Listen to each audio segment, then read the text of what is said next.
ay dadako na po tayo sa atin pong mensahe mula po sa salita ng Panginoon. And tunay na ito po ay isang pribilehiyo na biyaya po mula sa Diyos sa inyo pong lingkod upang muli pong makapaghatid ng kanyang salita. So, for how many years, na ako po ay binibigyan po ng pagkakataon ng Panginoong humarap sa inyo pong lahat at makapagbahagi ng kanyang salita ay isang pribilehiyo. Hindi po ito obligasyon lamang, kundi ito po ay pribilehiyong biyaya ng Panginoon. Kaya salamat po sa Panginoon. Samahan niyo po ako sa unang Pedro, sa atin pong sinisiris na aklat muli. At sa pagkakataon pong ito ay sa chapter 2 verses 4 to 10. 1 Peter chapter 2 verses 4 to 10. So medyo magtatagal po tayo dito sa bahaging ito ng aklat because marami hong katotohanan ang nakapaloob sa passage po na ito. Kung ano po tayo bilang isang Kristiyano. So hindi lang po kung ano yung ating estado bilang isang Kristiyano. So we know that yung ating condition bilang isang Kristiyano ay tayo'y tinubos at tayo ho ay ipinanganak muli ng Santong Espiritu at ng salita ng Panginoon. So that is our yung tinatawag nating condition, which is totoo sa buhay po natin. But not only that, meron pang mga ibang katotohanan na dapat po tayong ma-discover at malaman patungkol po sa ating pagiging Kristiyano. So ito po ang ating matutunghayan sa passage na atin pong pag-aaralan mula po ngayong umaga. So, 1 Peter chapter 2 verses 4 to 10. So tayo po ay magsitayo mga kapatid once again para po sa pagbasa ng salita ng Panginoon. 1 Peter chapter 2 verse 4, as you come to him, a living stone rejected by men but in the sight of God, chosen and precious. You yourselves like living stones are being built up as a spiritual house to be a holy priesthood, to offer spiritual sacrifices acceptable to God through Jesus Christ. For it stands in Scripture, behold, I am laying in Zion a stone, a cornerstone chosen and precious, and whoever believes in him will not be put to shame.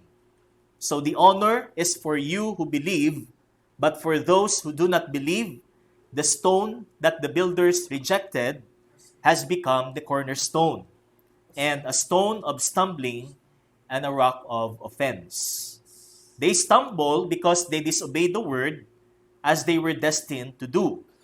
But you are a chosen race, a royal priesthood, a holy nation, a people for his own possession, that you may proclaim the excellencies of him who called you out of darkness into his marvelous light. Once you were not a people, but now you are God's people. Once you had not received mercy, but now you have received mercy. Purihin po ang ating Diyos at tayo po ay manalangin. Tunay po, Ama, sa umagang ito kami po ay pinagpala at sa umagang ito ay patuloy pa ninyo kaming pagpapalain sa pamamagitan ng inyo pong salita. Tunay po na ang salita po ninyo ay makapangyarihan at ang salita po ninyo ay hindi po lubos na aming mauunawaan kung hindi rin po dahil o Diyos sa iyo sa tulong po ng Santong Espiritu. Kaya muli, Ama, humihingi po kami sa iyo ng illumination, Panginoon, patuloy na pagliliwanag sa bahaging ito ng inyo pong salita. Kung ano po ang amin pong mga pagpapala na meron po kami, Panginoon, mula sa iyo. Madiscover namin ang lahat ng ito at patuloy pa naming pagyamanin ang lahat ng ito, Panginoon, sa amin pong buhay. Upang kami ay mas maging masigasig at mas maging tapat na maglilingkod sa iyo, Panginoon, habang kami ay narito pa sa lupa. Kaya muli, Ama, pagpalain niyo po ang umagang ito, ang sandali ng inyo pong paghahayag ay bagay na patuloy na sa iyo po ang kaluwalhatian at ang karangalan. At ang inyo pong tagapagsalita ay gamitin po ninyo lamang instrumento at itago lamang sa likod ng inyo pong kabanalan. Salamat pong muli Purihin ka sa pangalan po ng iyong anak na si Jesus. Amen at amen. So makakaupo na po tayo. Mula po sa ating pinag-aralan last Sunday, so pinag-aralan po natin ang tungkol sa necessity sa isang Kristiyano na siya'y patuloy na maging busog sa salita ng Diyos. So, talagang walang ibang pwedeng pupuno sa atin upang tayo po ay yumabong sa ating spiritual na buhay at tayo ay maging effective sa ating paglilingkod sa Panginoon maliban po sa ating salita ng Diyos. Kung paano po tayo pakanin at kung paano po tayo maging responsible na basahin, pagbulay-bulayan at sundin ang salita ng ating Panginoon. So, wala po itong katumbas sa buhay ng isang Kristiyano. Upang siya ay umunlad at lumakas sa kanyang pagiging Kristiyano, hindi po niya makukuha o makakamit ang kalakasan at ang kailangan niya upang siya ay lumago at maging isang mature na mananampalataya labas sa katotohanan po ng Biblia. Kaya ang atin pong itinataas parati sa atin pong mensahe, sa atin pong mga Bible studies, is no other than the Word of God.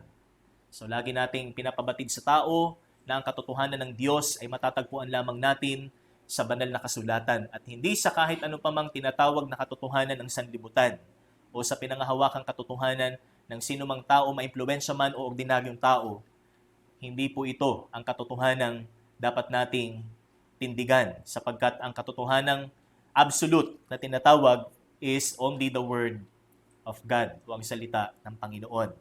Kaya dito naman sa bahaging ito ng aklat ng unang Pedro, makikita ho natin the continuation of Apostle Peter's writing to encourage and to exhort the Christians who were dispersed on that time dahil po sa matinding persecution. Because ang mga Kristiyano nga nung panahong ito, sila po ay inuusig sa puntong sila ho ay pinapatay. At talagang nagkokost ho ito ng kanilang mga buhay. Alang-alang po sa kanilang pananampalataya sa ating Panginoon. So, kaya hindi ho biro ang pagiging Kristiyano. Hindi po ibig sabihin na kaya ho tayo nakapakinig ng gospel is para lang maging beneficial ito sa atin. Kundi ang pinaka-utmost reason kung bakit natin tinanggap ang mabuting balita is to be prepared upang tayo maging preparado sa kung ano ang magiging trato sa atin ng mga hindi mananampalataya at ng sanlibutan. Kagaya po ng mga nauna sa atin, kung paano sila tinrato at kung paano po sila kung paano sila iano ng tao o ng sanlibutan. Kung paano sila binastos, kung paano sila inusig, kung paano sila inalimura sa kanilang profession o sa kanilang pagpapahayag ng kanilang pananampalataya kay Kristo. So, yun po ang ibig sabihin ng confession. Hindi lang yung confession sa ating kasalanan, but it also includes yung confession po natin bilang isang Kristiyano na kung ano man ang magiging outcome nito sa magiging trato sa atin ng daigdig, nandun po ang ating kahandaan. Nandun po ang ating kasiguraduhan na siguradong darating ang panahon na tayo ay hindi tatanggapin hindi lamang ng lipunan, hindi lamang ng eskwelahan, hindi lamang ng opisina o ng ating trabaho, kahit sa ating tahanan. Maaaring hindi tayo kilalanin, maaaring hindi tayo papasukin sa ating mga tahanan dahil sa ating paninindigan sa pananampalataya kay Kristo.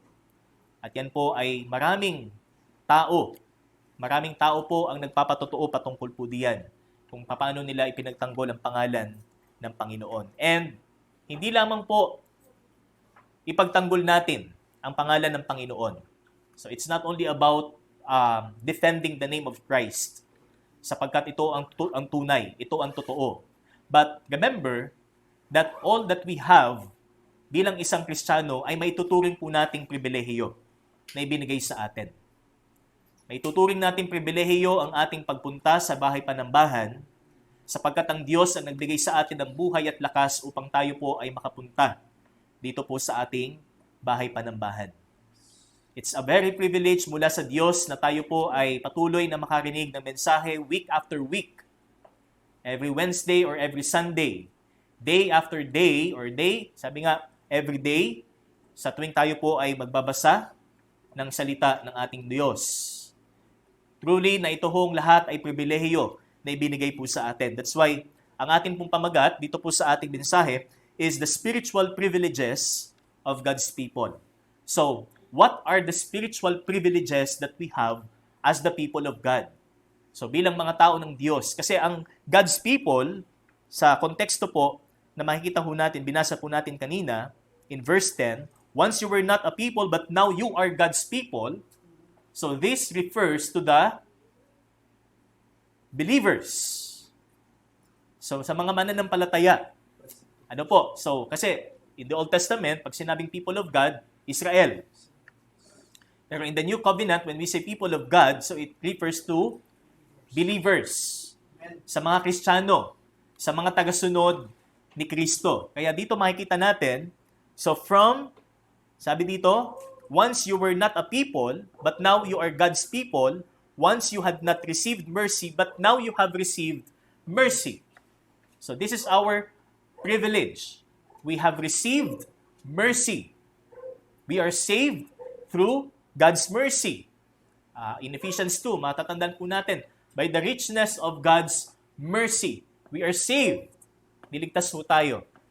Kaya, hindi lang po dyan, makikita ho natin ang mga pribilehiyo na meron po tayo bilang isang mananampalataya. Kaya, mula sa prinsipyo, na makikita ho natin sa nakaraan po nating pag-aaral, ng mga inuusig na Kristiyano ay tinawag ng Panginoon na may layunin. Apostle Peter turned his letter to the privileges or the prerogatives that we have. And likewise, doon po sa mga sinulatan, kung anong meron sila kay Kristo. And what do we mean by that? What do we mean by the word privilege? So para sa kaalaman po natin, para mas maliwanag po sa atin, ano bang ibig sabihin ng pribilehiyo? Ano bang ibig sabihin ng privilege? Ano po? So kung titingnan po natin sa diksyonaryo, ang ibig sabihin is this a special right or advantage or an immunity granted or available only to a particular person or group. So ito ay isang right, advantage na granted sa isang tao. Ano?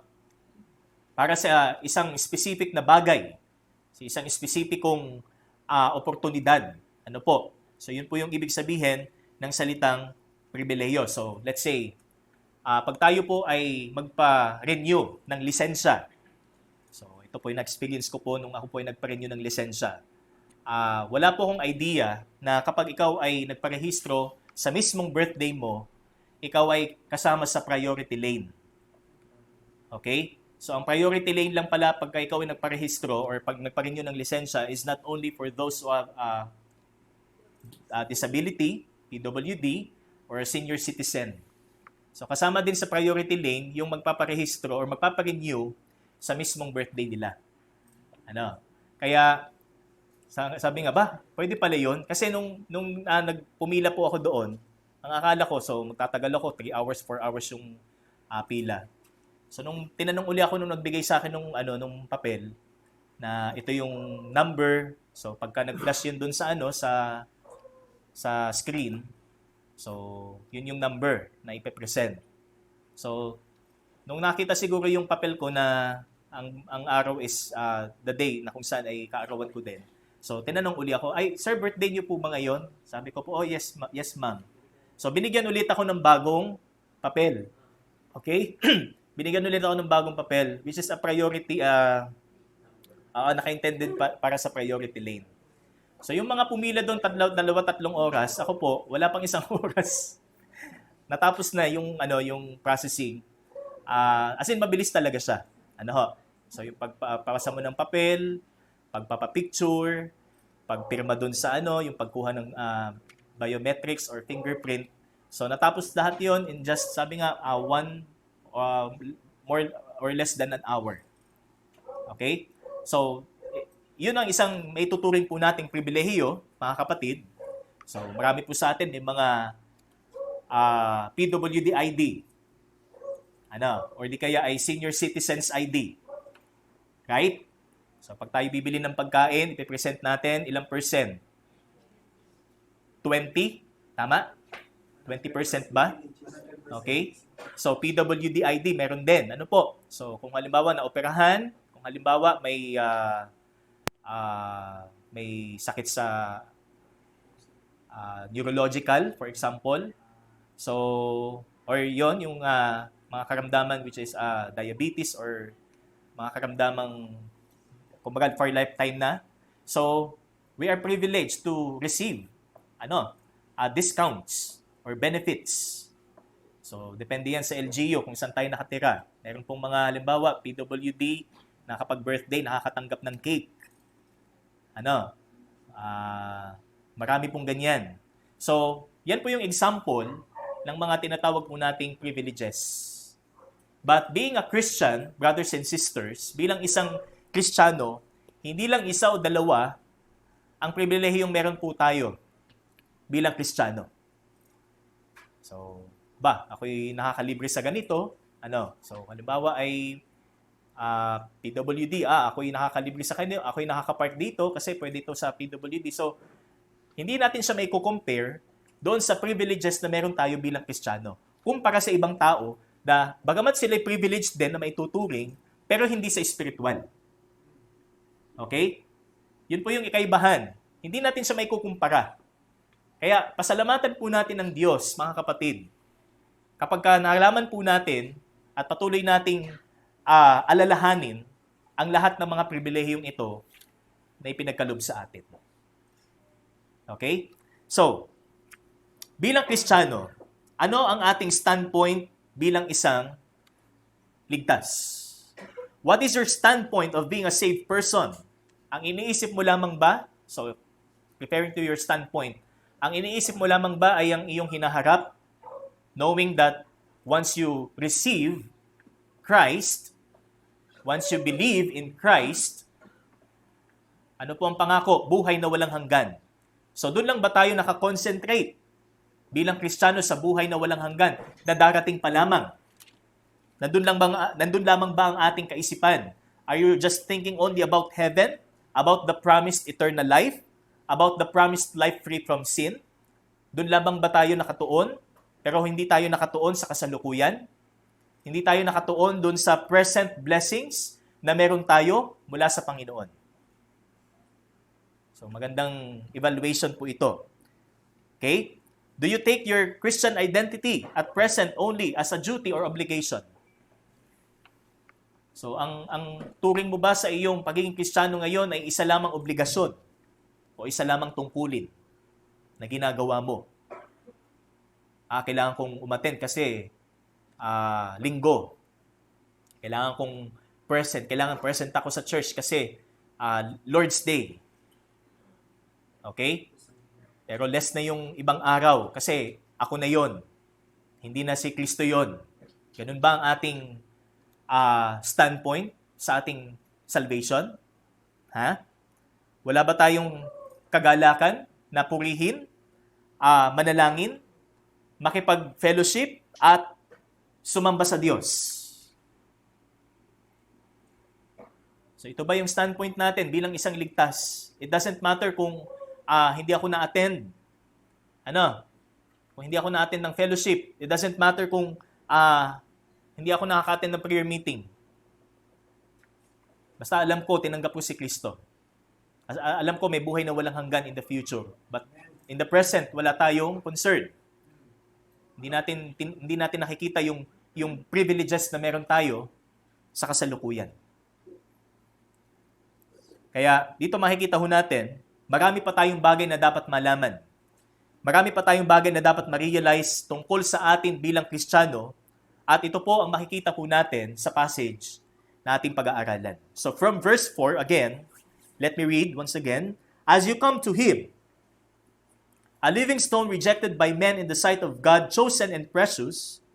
Verse 5, you yourselves, like living stones, are being built up as a spiritual house, to be a holy priesthood, to offer spiritual sacrifices acceptable to God through Jesus Christ. So, ito po ang una. Sa mga espiritual na pribilehiyo na meron po tayo bilang Kristiyano. So actually, ito po ay 10. Kaya sinabi ko po kanina, may kahabaan po itong ating series na ito kasi ito po ay may 10. So there are 10 spiritual privileges na atin pong mapag-aaralan. But ngayon, ang atin pong munang pag-aaralan is the first. So this is the first of the 10 spiritual privileges. So ito po ay galing po, kinuha ko po ito kay John MacArthur, sa commentary niya. So first, what is the first spiritual privilege? Ano ang unang pribilehiyo natin bilang isang Kristiyano? So first is the privilege of union with Christ. So we are privileged to be united with Christ, na tayo ay makipag-isa kay Kristo. What does it mean to be united with Christ? What does it mean for you to be united with Christ? Anong ibig sabihin na tayo nakikipag-isa kay Kristo? Hindi tayo nakikipag-isa kay Kristo sa pangalan lamang ng kanyang lokal na iglesia. Hindi tayo nakikipag-isa kay Kristo sa pamamagitan lamang ng paghawak ng Biblia at pagkipit nito sa ating kilikili habang naglalakad. Hindi tayo nakikipag-isa kay Kristo sa pamamagitan lamang ng pagsasabing, ako ay Kristiyano, pero ang kaugalian ay hindi Kristiyano. So hindi po ito ang batayan. But here it says, we are privileged to be united with Him. We are privileged to have a relationship with Him. A personal and intimate relationship. Amen? So mga kapatid, tignan po natin. So ito actually, lagi ko itong nagpa-flashback sa akin itong verse na ito. Ephesians chapter 1, verse 3. Yung atin pong nakaraang series, sinerye pong book. Ano pong sabi doon? Blessed be the God and Father of our Lord Jesus Christ, who has blessed us in Christ with every spiritual blessing in the heavenly places. So, blessed be the God and Father of our Lord Jesus Christ, who has blessed us.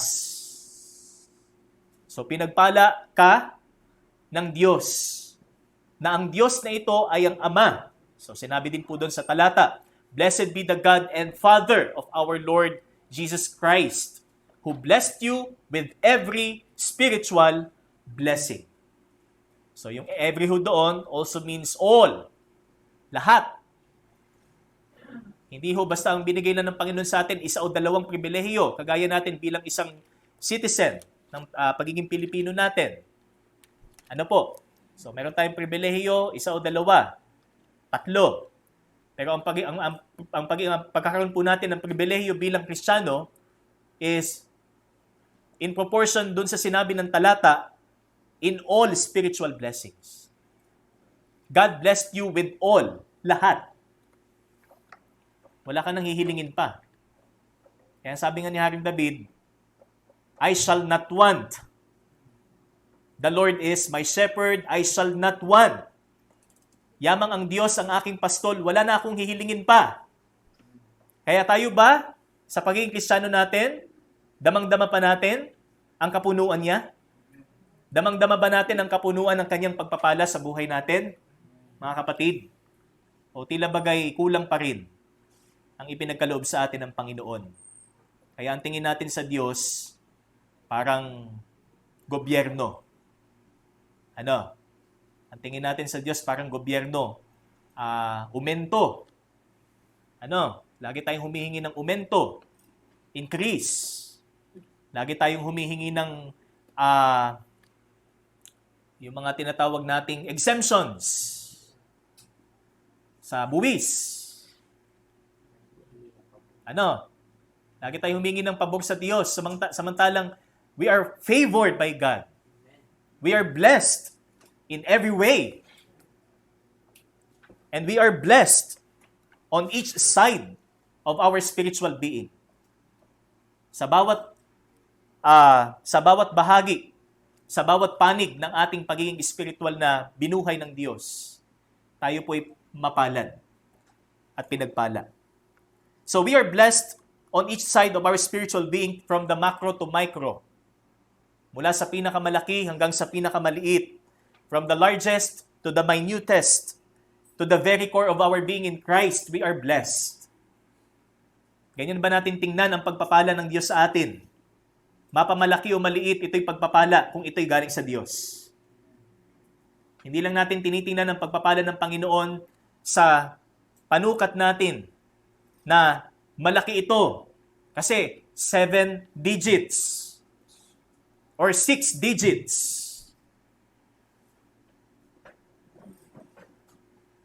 Ganun ba natin tingnan ang pagpapala ng Panginoon sa atin? May digit? Okay? But here it says, everything that comes from God is a blessing. Ang lahat ay pagpapala sa atin. Kaya hindi ba sapat na papurihan natin siya? Kung ating titingnan ay kung gaano tayo pinagpala niya sa ating buhay. We have the blessing of having a personal relationship na hindi mabibili. Na hindi natin mabibili sa kahit saan. Na hindi mababayaran ng kahit sinong tao. Dahil ito'y binayarang ganap ng ating Panginoon. Kaya, first is the privilege of union with Christ. Ang pribilehiyong makaisa tayo sa Panginoon. So we have 3 subpoints here. And the first is the outset. So the beginning, or sa ibang salita, in verse 4, makikita po natin, as you come to Him. So that is the outset. As you come to Him. Tayo ba'y lumapit na kay Kristo? Because coming to Christ is entering the realm of spiritual privileges. Ang pagpunta mo, ang paglapit mo kay Kristo, ang pagpasok sa mundo ng tinatawag nating pribilehiyong espiritual. Without coming to Christ, wala tayong spiritual privileges. But coming to Christ is entering the realm of spiritual privileges. Kaya it's a matter of coming and not coming to Christ. Like in Matthew chapter 11 verse 28, ano po ang invitation ng Panginoon? Come to me, you all who are heavy laden, and I will give you rest. Those who are heavy laden of their thinking, paano maliligtas? Aligaga sa paggawa ayon sa tradisyon. Aligaga, hindi aliga.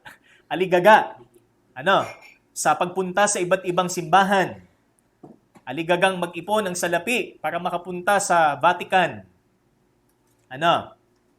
Sa pag-aakalang ito ang magliligtas sa kanila. So anong sabi ng Panginoon? Come to me. Kung i-apply po natin sa panahon ngayon, bagamat nung panahon ng Panginoon, ito'y tumutukoy sa mga religious system, mga Hudyo. Kaya ang pinopromote ay self-righteousness, hindi ang katuwiran ng Diyos. But ang Panginoon, ang sabi niya, come to me, lumapit kayo sa akin. Hindi kayo lumapit sa herald, lumapit sa born again, or lumapit sa baptist, but come to me. All you are heavily laden, and I will give you rest. Ang Panginoon ang magbibigay ng kapahingahan, at ang kapahingahang ito ay magpasawalang hanggan. Hindi ang kapahingahan dulot ng kanyang pagliligtas ay hanggang dito lamang sa mundo. Because what is the promise? Everlasting life. Diba? O buhay na walang hanggan. So, this is the outset. It denotes a drawing near to Christ, but not simply a drawing near, or the act of drawing near to Christ, but it denotes an intimate, abiding, and personal fellowship or communion with Christ. So, yun po yung idea ng salitang come. As you come to Him, hindi lang kayo lumapit sa Diyos, hindi lang kayo lumapit kay Kristo, but you intend, sabi nga, yourself to draw near to Him and to be with Him forever. Abiding, manatili sa Kanya. Kaya ngayon, mga kapatid, nananatili ba tayo sa Panginoon? At mananatili pa rin pa tayo sa Panginoon sa susunod na taon kaya, in 2 years time, 3 years time, mananatili pa rin ba tayo sa Panginoon?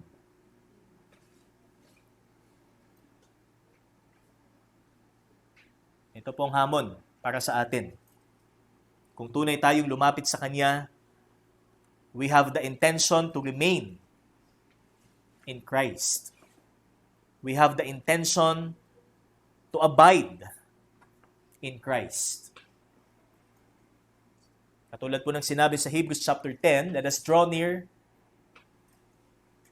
nang may katiyakan sa ating mga puso.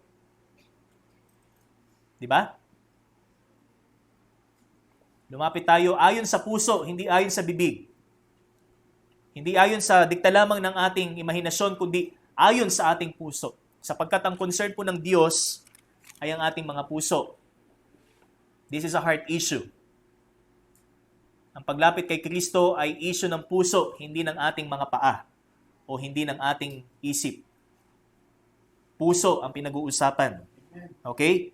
Kaya, again, it is coming to the presence of God with the intent to remain.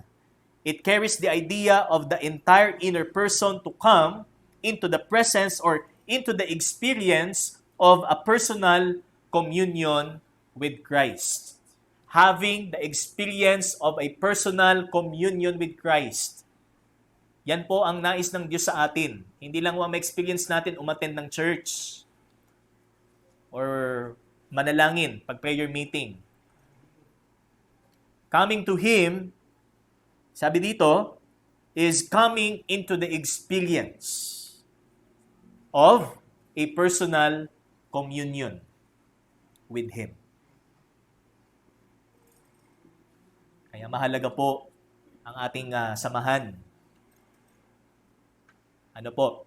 Hindi lang ang samahan natin ay nakikita natin visibly, present po tayo sa ating gawain. But what about our personal communion with Christ? Yung pakikipagniig nating personal kay Kristo, kumusta? Since we are a living stone, according to the passage, we are a living stone, tayo batong buhay. Di ba? Yamang tayo batong buhay sapagkat there's the living stone, which is Christ.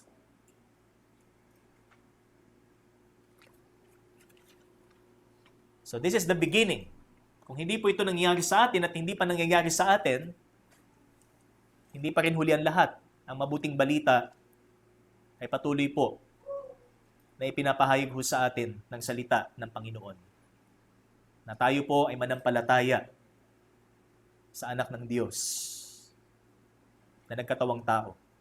Sapagkat walang ibang pangalang ibinigay mula sa silong ng langit o mula sa langit para sa kaligtasan ng tao, kundi ang pangalang Jesus. Ang pangalang Hesus Kristo. Okay? So now, as our second point is the outcome. So the outcome, in verse 4 pa rin, makikita po natin, as you come to Him, a living stone. So this refers to Christ. The living stone here refers to Christ, Him. Okay? Him, a living stone rejected by men, but in the sight of God, chosen and precious. You yourselves, like living stones, are being built up as a spiritual house. So that is the outcome o yung kinalabasan ng ating paglapit kay Kristo as a privilege, bilang isang pribilehiyo, mga kapatid. So dito makikita po natin is a living stone. Christ is a living stone rejected. Kasi ang connotation po dito ho is Alam niyo po, kung titingnan po natin ang Book of Acts, kung paano po sila mag-present ng gospel. Especially Apostle Peter. Na-recall ko po yung Acts chapter 4, chapter 5. Paano po nag-present ng gospel doon si Apostle Peter. So, ipinapabatid lagi ni Apostol Pedro na ang Kristong aming ipinapangaral ay ang Kristong inyong pinapatay. Ang Kristong inyong binaliwala. Ang Kristong inyong inusig, pinaratangang blasphemous. Ito ang Kristong aming ipinapangaral according to the predetermined plan of God. Ito ang Kristo na aming ipinapangaral. So yun po yung approach dito ni Apostle Peter. Kaya sabi niya, a living stone rejected by men. So meron siyang Jewish connotation. Because Christ was rejected. In John chapter 1, ano po?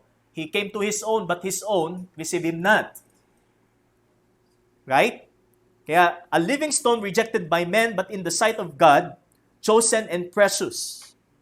So dito po makita natin is identified to be as His followers.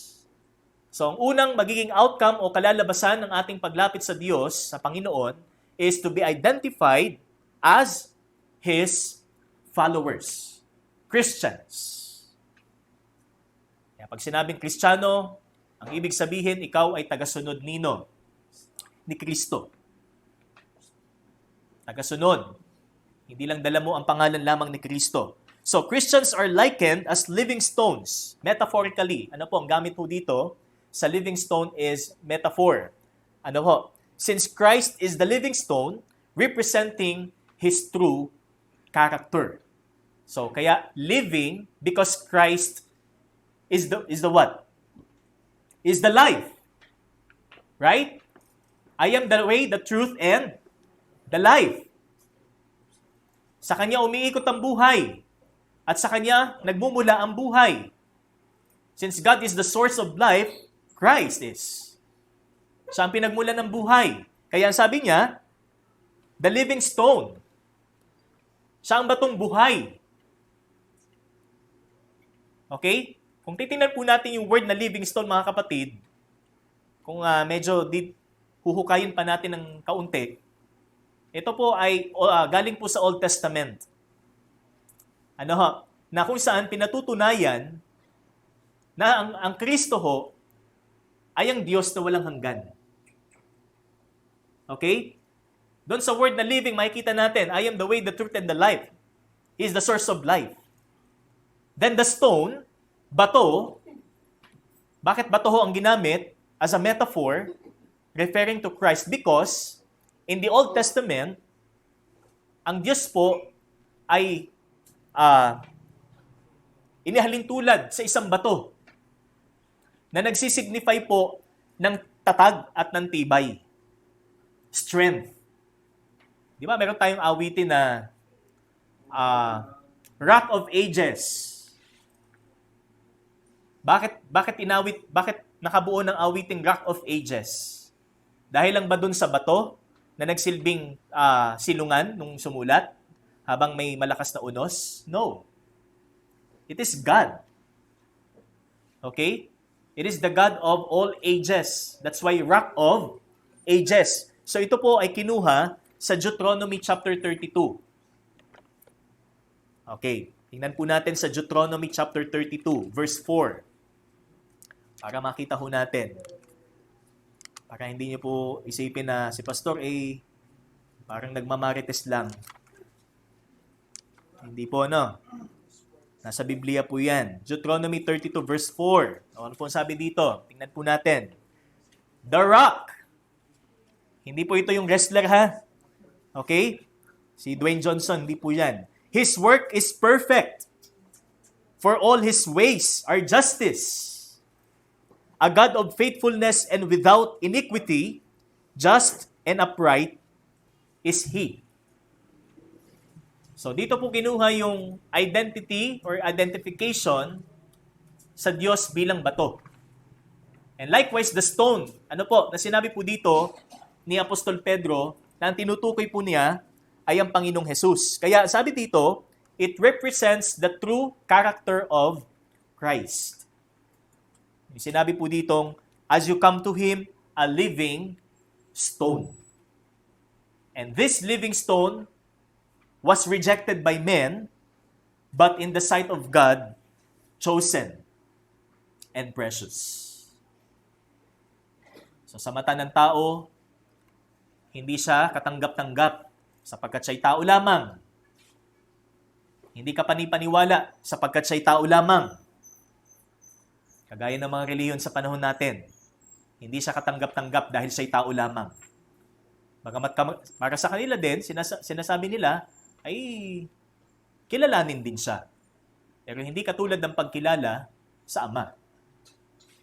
But in the sight of God, it says, but, so this is a strong conjunction. In the sight of God, chosen and precious. Natatangi at walang katulad ang Panginoon. He is the only one without sin. He is the only man without sin. Kaya sabi dito, chosen and precious. Walang katulad ang ating Panginoong Hesus. Para sa kaligtasan at buhay ng tao. Okay? So, He is living because He is the life and the stone on which the church rests. Sabi dito, kaya ginamit po yung salitang stone para po sa ating Panginoon. Sapagkat ang isa pang significance na makikita po natin tungkol po dito is the stones, referring to the people of God, the believers, rests on the cornerstone or upon the cornerstone, which is Jesus Christ. So ito po yung makikita ho natin. That's why ang isang outcome pa na makikita ho natin is being built up as God's spiritual house. Not only that tayo po ay makilala bilang tagasunod ni Kristo, kaya tayo tinatawag ding living stones, ang mga buhay na bato. Hindi tayo isang bato lamang o pusong bato, kundi tayo po ay buhay na bato. Tayo ba'y mga buhay na bato, mga kapatid? Amen. O tayo mga bato lamang?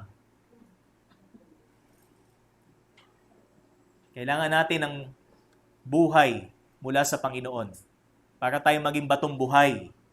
At ang mga batong buhay na ito, kung paanong binaliwala siya at hindi pinaniwalaan, ganun din ang ating mararanasan. Kaya, being a Christian is i-anticipate po natin na tayo din po iuusigin at i-reject ng mga taong ating gustong makakilala sa Panginoon.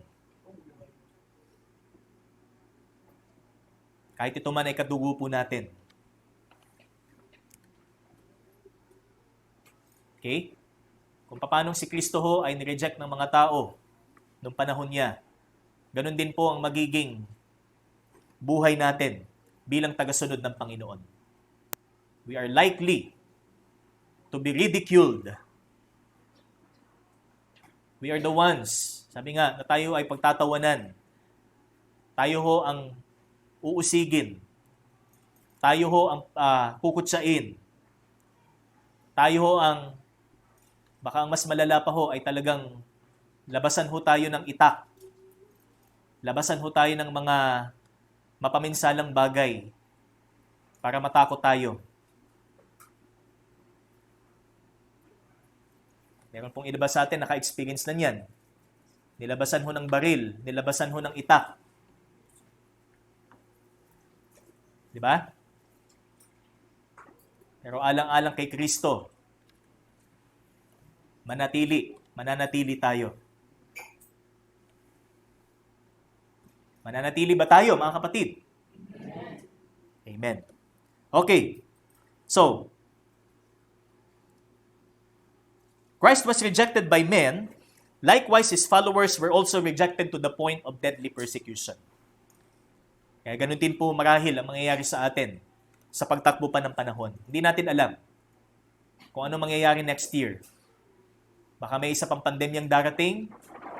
Baka may gera na darating. Hindi natin alam. At yan ang magiging sukatan kung tayo mananatili sa Panginoon. Kung paanong nanatili ang mga Kristiyanong sinulatan dito ni Apostol Pedro, ganun din nawa sa atin bilang mga tagasunod ng ating Panginoon. And as our second outcome, ano po, sabi dito, being built up as God's spiritual house. In the text, it says, we are being built up as a spiritual house. This is not a material house. That's why the church is not a building. Hindi po ang tahanang ito, ang bahay na ito, ang church. Ang bawat isa po sa atin, ang church. Amen? Amen. Ang totoong church ho ay tayo. Kaya nung pandemya, hindi ho nawala ang church. Nangalat lang sa kanya-kanyang tahanan. Pero hindi ho nawala ang church. Ano po? So, parang katulad din po ng nangyari dito sa Pedro. They were dispersed or scattered in different places.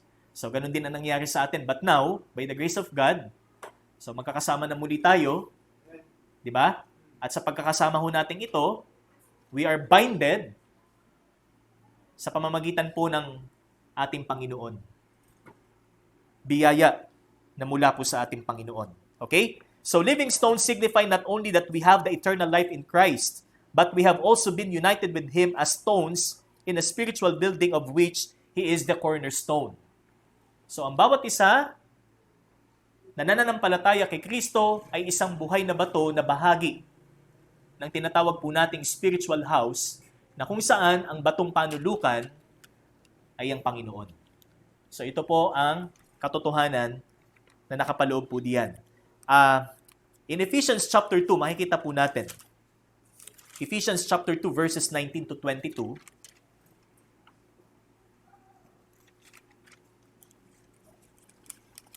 So bilang cross-reference, makikita po natin. Ephesians 2, 19 to 22. So then, you are no longer strangers and aliens, but you are fellow citizens with the saints and members of the household of God, built on the foundation of the apostles and prophets, Christ Jesus Himself being the cornerstone, in whom the whole structure being joined together grows into a holy temple in the Lord. In Him, you also are being built together into a dwelling place for God by the Spirit. So this is the church, built on the foundation of the apostles and prophets and Christ being the cornerstone. Kaya po ang church po ay nag-start sa pamamagitan ng mga apostol. Sila ang nagsilbing naglatag ho ng foundation. And that foundation is the truth patungkol po kay Kristo.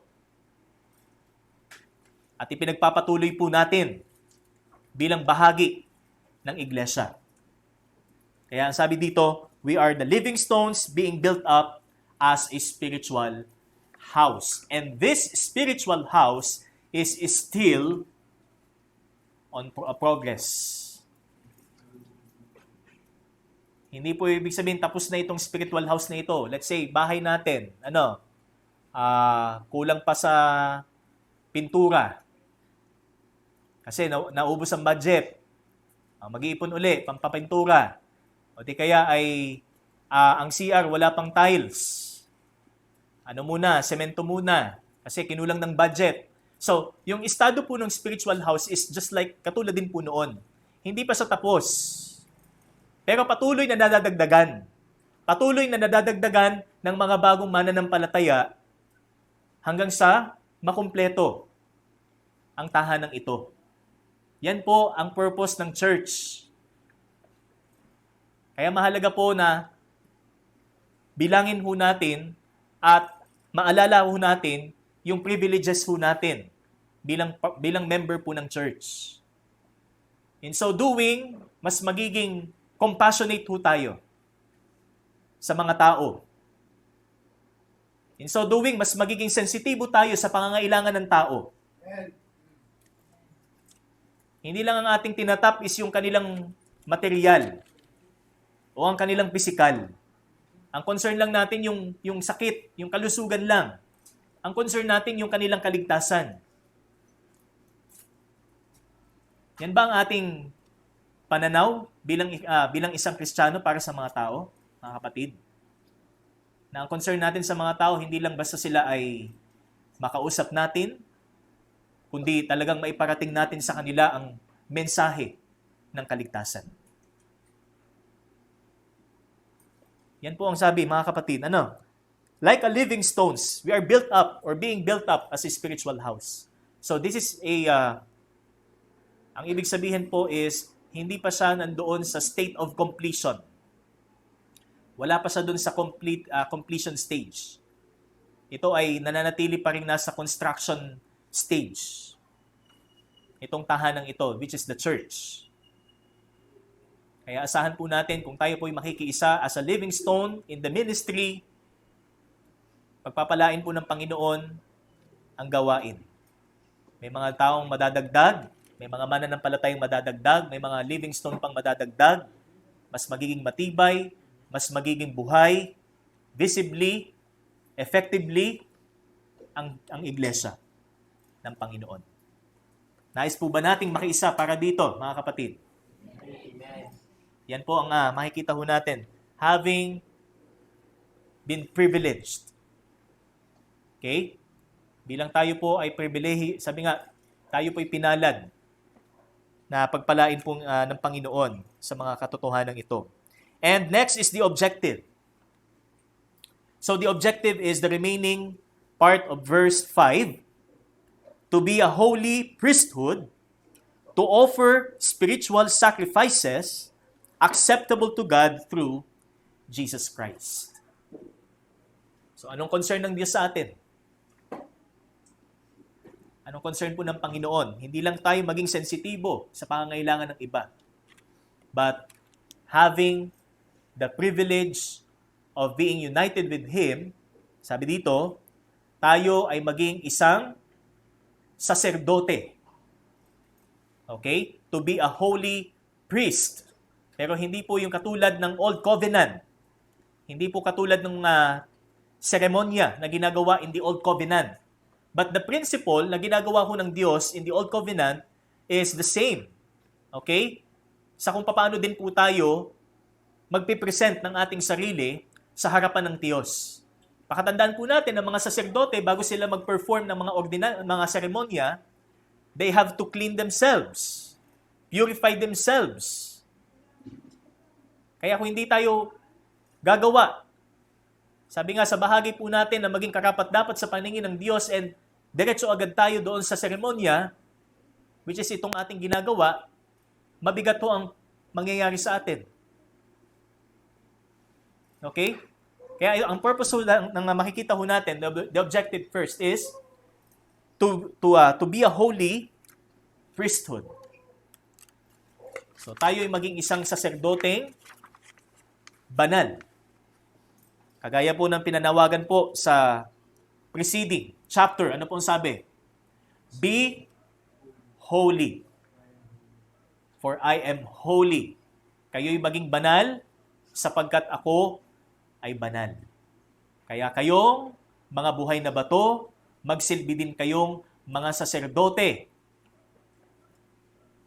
na kung saan set apart para sa Panginoon. Kaya kung sino po ang tunay na saserdote, ayon po sa Biblia, ito po ay ang mga Kristiyano na nag-o-offer. At ano po ang ating i-offer para sa Panginoon? Spiritual sacrifices acceptable. So this is Romans chapter 12. Offer yourselves as a living sacrifice, holy and acceptable to God, which is your reasonable service. So ito po ang purpose. This is the objective. That's why it's important to remind each one of us kung gaano tayo ka-privileged bilang isang Kristiyano. Una, na tayo ay merong personal na nakaugnayan sa Diyos. We have the union with Christ. Hindi lamang po ang nakalakip na pangako ho sa pakikipag-isa natin kay Kristo ay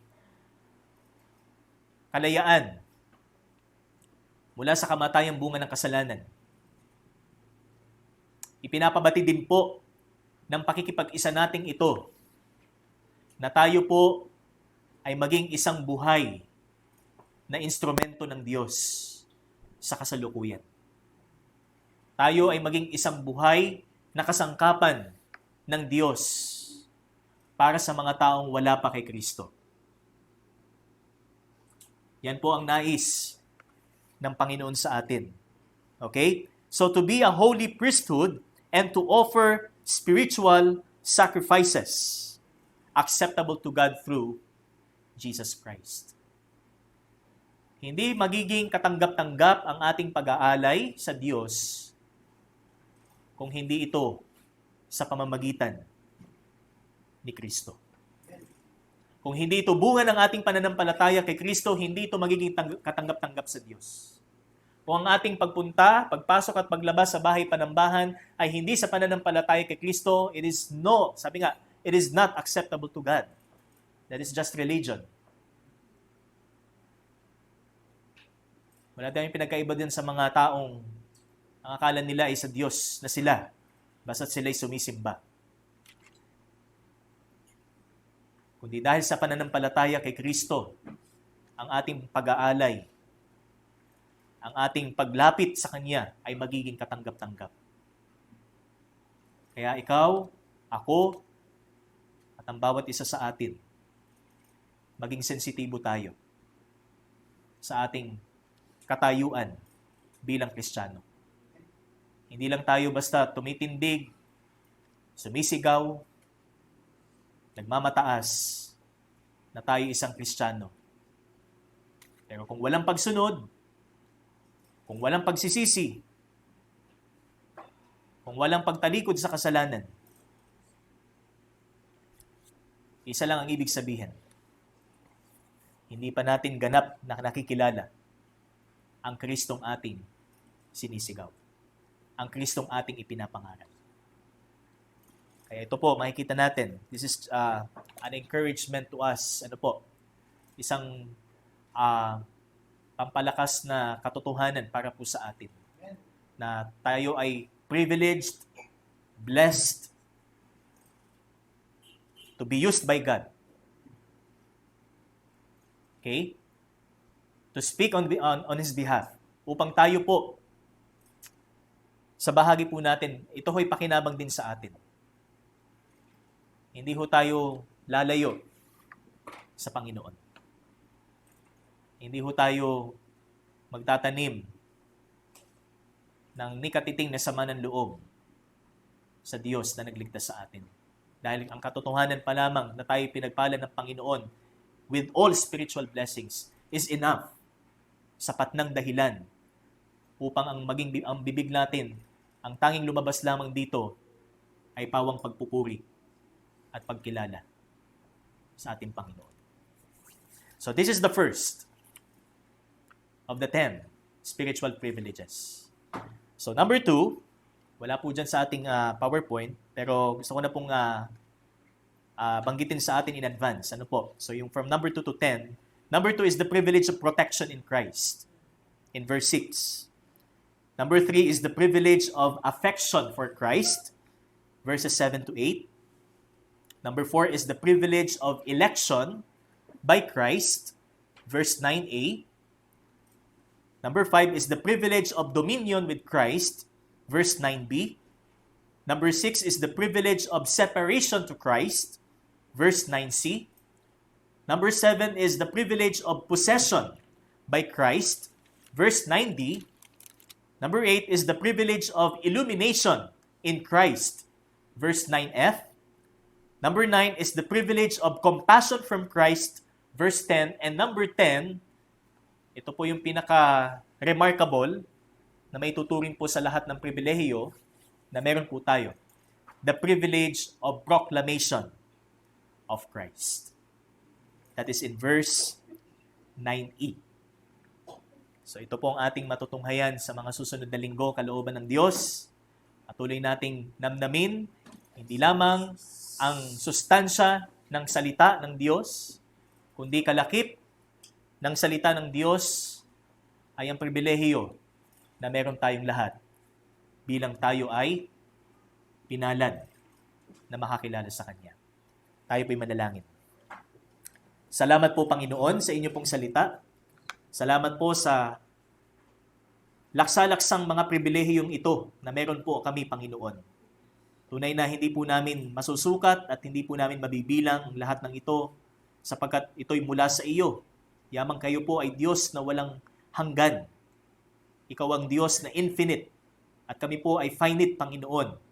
Kaya lubos kaming nagpupurit, nagpapasalamat because first, we have the privilege of being united sa aming Panginoon tagapagligtas at bilang kami ay nakipag-isa sa aming Panginoon, pinapaalala po nito na kami ay maging isang instrumentong buhay na ipangaral at ihatid ang katotohanan ito para sa mga tao at ipamuhay din po namin ang katotohanan ito. Salamat po muli, Ama, at ang lahat ng ito ay binabalik namin sa iyo nang may kapurihan kapasalamatan sa pangalan po ng iyong anak na si Jesus. Amen at amen. Purihin po ang ating Panginoon.